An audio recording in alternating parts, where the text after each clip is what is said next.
So this is the session on diversity. And our first speaker is Dr. Winifred Poster from WashU in St. Louis. She's a sociology with a PhD from Stanford. She teaches at WashU and has held visiting positions at universities across the world and at the Intel Science and Technology Center. Her interests are in digital globalization, feminist labor theory, Indian outsourcing. She's received grants from NSF and following information and communication technology industries from US to India. Her research explores the labors of surveillance, crowdsourcing, cybersecurity, and AI.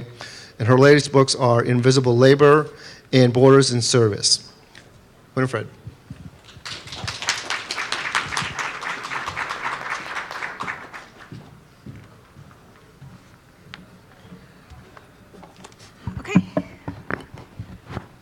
So I would like to make a case today for that cybersecurity needs women, and that women will be increasingly reliant on cybersecurity. So many high-profile cases have come up in the media, of course, about the importance of cybersecurity. Yet the professionals in the field are almost entirely male, and recruitment efforts have been largely focused on men. So at the current time, worldwide, only 11% of the professionals are women. And I'm happy to see so many women here today. I think it's a little higher than 11%, so this is a good sign, people at least interested in cybersecurity. The figures worldwide show that the averages range in regions of the world. Some regions have higher percentages of women, that's like in North America, where others have lower percentages, like in the Middle East. This is especially, curious, considering that women in many countries are now making up a larger percentage of the labor force than men. Here, it's approaching 57%. It's also curious considering the sister industries to cybersecurity, where they're sort of related to or coming from. Like the military, where women hold 15%, and high tech, where women hold 25%.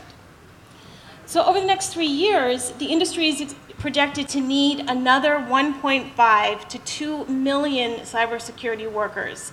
And this has led some insiders to argue that the field's future depends on its ability to attract, retain, and promote women. And I would like to argue that in order to get to that place, there are several changes that need to be made in the field. So one is that we need to recognize the history and legacy of women's cybersecurity skills. Women have already been doing cybersecurity, or precursors to it, for almost a century. So we had, during World War I, 10,000 women who were mastering encryption as code girls for the military, decoding messages sent by the Japanese. Women were the first programmers, calculating by hand ballistic and aeronautical trajectories for flight missions and weapon systems. These were women like the Hidden Figures, the African-American mathematicians of NASA, and also the ENIAC girls, who programmed the first electronic computer. In fact, it was this activity for which the word computer was first put to use, not for the machine, but for the female humans who were programming. So just in the last decade, women have risen to very influential positions in national cybersecurity, acting as the first acting cyber czar for the White House, as heads of the military's research wing and intelligence wing, and as director of Homeland Security. These are just some recent examples, not even current ones. One of the interesting cybersecurity professionals that I've been studying is Shannon Ross Miller, who's a cyber spy. And here you can see her over in this corner from her kitchen on a computer and several broadband connections and servers. She was going to online militant chat rooms of Iraqis and Afghanis and posing as these militants. And she was able to get information from over 200 different planned events, information which she then turned over to the FBI. So in these roles, women have been doing a range of things to create and protect national information systems, including engineering and design, intelligence work, creating military games, and leading information policy. Today, women candidates who are entering the cybersecurity labor pool have a unique set of advantages. So for one thing, they are coming into the job market more educated than men.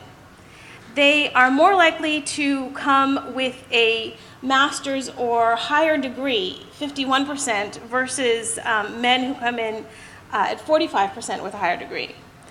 They also enter the profession with a wider breadth of expertise. So, of course, both women and men are majoring in technical fields of engineering, computer science, information.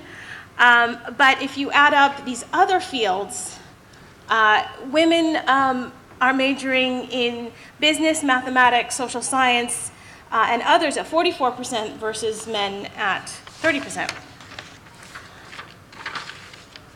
And this varied training, I would say, reflects the origin of the field itself more accurately.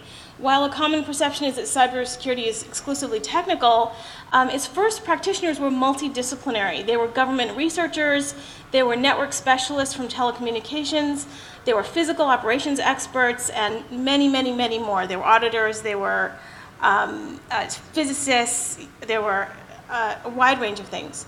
So while contemporary jobs in cybersecurity involve things like network security, risk mitigation, and information protection, they also require a range of additional activities and knowledge bases. How to lead teams through business models of project management and organizational change. How to navigate the legal system in terms of its codes and regulations and compliance. How to apply cybersecurity in specific contexts like healthcare, law enforcement, automotive engineering, disaster recovery, you name it. I would say women are well suited to handle this complex, increasingly complex landscape with their diverse range of experiences, backgrounds, and expertise. They can provide a solid base from which to respond to contingencies and conduct problem solving. And this follows what feminist scholars in science and technology have been saying for decades, that there's a need to recognize the hybrid skills which are embedded within information-related fields, capacities which are social and technical at the same time. So a second requirement for this field in order to change is to shed its macho images of the hacker and the soldier. So these two fields, which are perhaps most closely related to cybersecurity, have been plagued by hostile cultures towards women, each in its own way. So the IT industry lately, as we've seen, has laid bare its masculine hacker culture in several high-profile scandals, from the recent Google memo stating an employee's view that the gender gap in technology is due to women's biological inferiority, to a lawsuit filed by the federal government against Google for gendered wage discrimination, to the parade of women employees at Uber who have stepped forward to document rampant sexual harassment, including meetings at strip clubs, and boasts by the CEO of using the app to pick up women, a reason he liked to call his company not Uber, but Boober.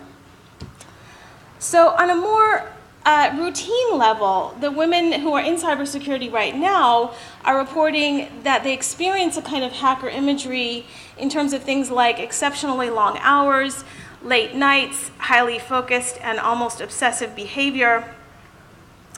And from the other side, they experience an image of a soldier in its strongly rooted military-based ways of thinking and practices.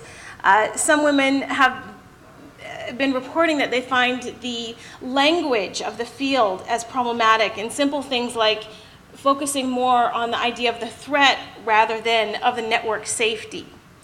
And so I would say that there's been this merging of these two kinds of workplace cultures, or even just the stereotypes about them, that has been contributing to these egregiously low rates of women's recruitment and retention.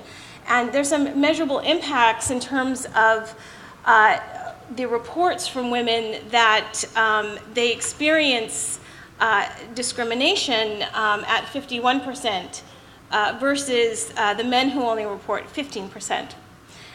Sometimes this discrimination is overt, but in other cases it occurs more subtly through things like tokenism, exaggerated highlighting of their mistakes, denials and delays in advancement, and unconscious discrimination.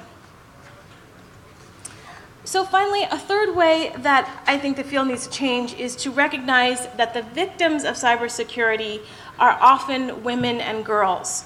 So let's take identity theft, which commonly involves the stealing and fraudulent use of another's credit or banking information online, and other types of account markers. So in 2014, women in the US were more likely to experience identity theft than men by over 1 million. Some research firms estimate that women are 26% more likely to be victims than men. And these commercial breaches often affect women more severely for the simple reason that women comprise a larger percent of the poor, so that managing one's identity requires a set of expenses and costs, an input of money to sign up for online security services, to freeze credit scores, to hire lawyers against cases when a crime has been committed, etc. So women have weaker access to information about online security threats and fewer resources with which to respond. For instance, when there's a breach, men take an average of 45 days to realize that their account has been compromised, whereas for women, it's 83 days. And the longer that your account has been compromised, then the more damage that can be done to your finances and other things. Men, alternatively, are more likely to adopt new technologies online which have safeguards against fraud, like email alerts for abnormal transactions. So aside from these commercial types of crime, there are specific types of cybercrime that directly target women. So one of the new ones is called sextortion. And this is a form of cyber harassment that has especially affected teenagers and young girls. So what happens is that these cyber criminals, they trick the victims into accessing their computers through malicious email or such, and after which they search their hard drives for photos, or they use their webcam to watch them 24/7, and then the perpetrators use that information to coerce girls into posing for nude photos or videos. Scholars call this remote sexual abuse. And they've been making an observation that for the first time in the history of the world, the global connectivity of the internet means that you don't have to be in the same country as someone to sexually menace them. And so many times these perpetrators do operate in dozens of countries at the same time. An important feature to note about this gendered cyber harassment is that the abusers are not necessarily strangers. And I think that's kind of an assumption in a lot of the sort of cybersecurity sort of rhetoric. Rather, these security breaches may be from women's spouses, their boyfriends, their family members. And these abusers are taking advantage of close living arrangements to access victims' devices, through which they are then able to glean passwords and trace their online activities. And other times, abusers may coerce victims to actually hand over their passwords so that they can then use other kinds of technologies to monitor and stalk and control them wherever they go through locational devices. There's been interesting research by the U.S. Department of Justice of domestic abuse shelters, and they're confirming this link between, or how technology has become an integral part of domestic abuse. 97% of these shelters report that women experience, harassment through technology. 75% of them, this second one here, say that it happens through unauthorized access of victims' computers. 65% of them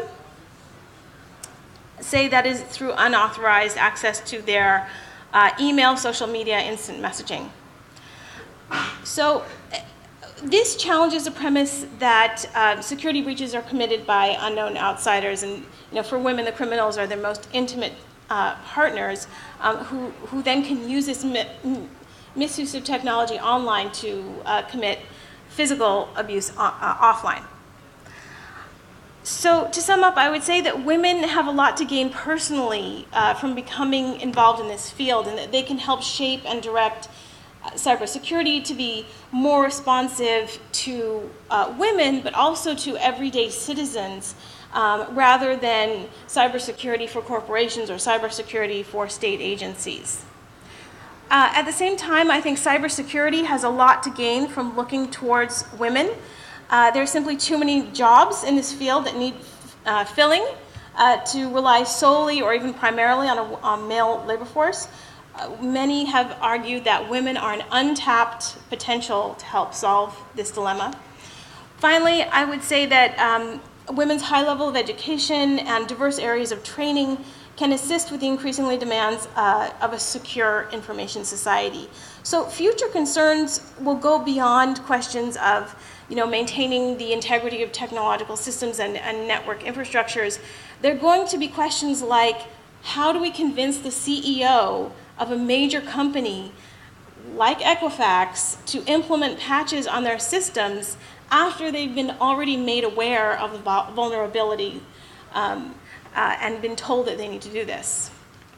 How do we prevent domestic partners from coercing passwords out of their own family members? So these are the tricky questions, I think, that will require a change in thinking of how we identify, value, and utilize skills for cybersecurity, skills that are at the same time social, communicative, and technical. Thank you.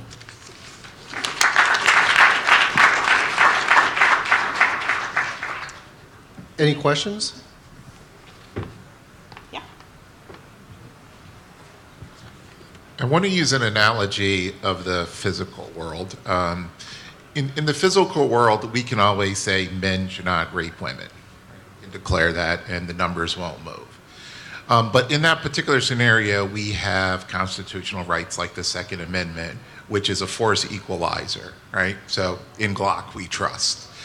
What is the equivalent, do you think, for not just telling men to not rape, but to allow women to be equal?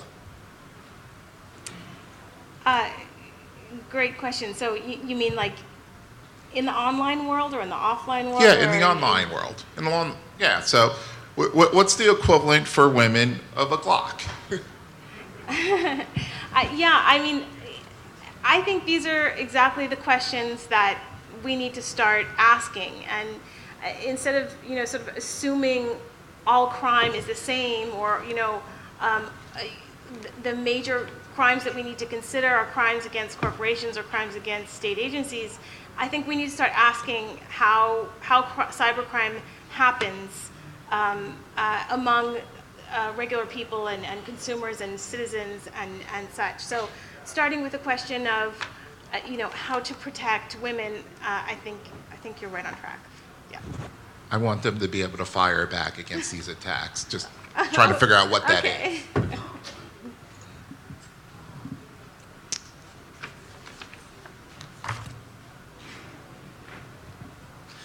Hello. I was wondering if you had any suggestions or resources for identifying and adjusting unconscious discrimination. Oh, yeah. Yeah. This is a good point.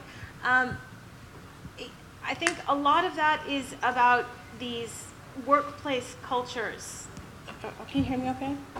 that have really sort of very uncomfortable and hostile interactional and behavioral things that go on that women often keep quiet about, that we need to start getting into the open. So I think listening to women's experiences and starting to document these and bring them forward is really important. I think legal scholars have been starting to do a really good job about this, like sort of, you know, parsing out like what you can put under the category of a hostile workplace culture. You know, it can be, you know, something that is, you know, recognizable, like, you know, certain forms of harassment, or it can be like one of my students was just telling me yesterday, being in an interview and having the interviewer just sit back and sit silent for 5 minutes and not say anything, versus when he's with the male candidates being all chummy and conversational. So I think this is a good question of starting to catalog, like make the unconscious conscious.